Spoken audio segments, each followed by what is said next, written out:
This will be class notes day 4. We're going to talk about the Federal Reserve System. I've used this analogy in class. We're going to think about the financial system as a circulatory system. The economy itself will be like the body.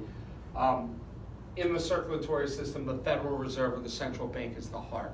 It is the one that keeps the money flowing. Money, in our analogy, will be the blood of the circulatory system.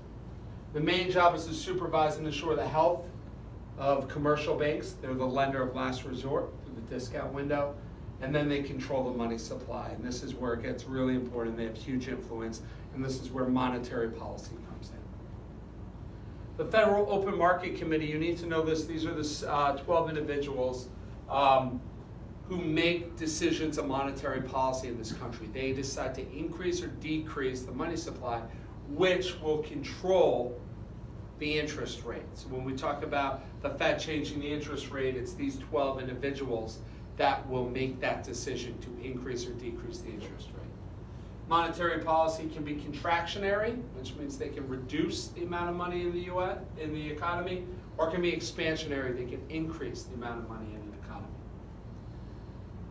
The tools they use, there are 3 tools. The first is the reserve requirement. This is how much money banks have to keep in their reserves. When you deposit money, let's say you go in and deposit $10,000 into a bank. Right now, under US banking regulations, banks are required to keep 10% or $1,000 in their vaults. They can lend out the rest. But that could change. If the reserve requirement goes down, that means the money multiplier will go up. If the reserve requirement goes up, that means the money multiplier will go down. So if banks are required to keep 20% every time money circulates through the economy and goes into a bank and out of a bank through fractional reserve banking, banks will keep a higher percentage, which would reduce the impact of a deposit or of a new injection of money. The discount rate. This is the rate of loan from the Federal Reserve directly to banks. This is the lender of last resort.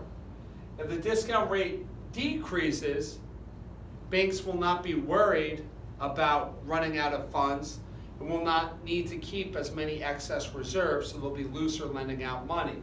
That'll increase the money supply. If the discount rate goes up, banks won't want to hit that penalty. These are on loans overnight. So let's say a bank is short off its balance by $1 million, and the rate is 8%. That means they owe $80,000 the next day for a loan. So that would be a steep penalty, so they would make sure to always have excess reserves so they're never in that situation. And then open market operations. This is the most important, it's the most used tool of the Fed, it's the most asked about tool on the AP exam. When the Fed sells bonds, think about as the Fed being out of the economy, being separate from the economy. If they sell bonds, what they're doing is they're giving bonds to banks and they're getting money. When you sell something, you get money. When the Fed gets money, that's out of circulation.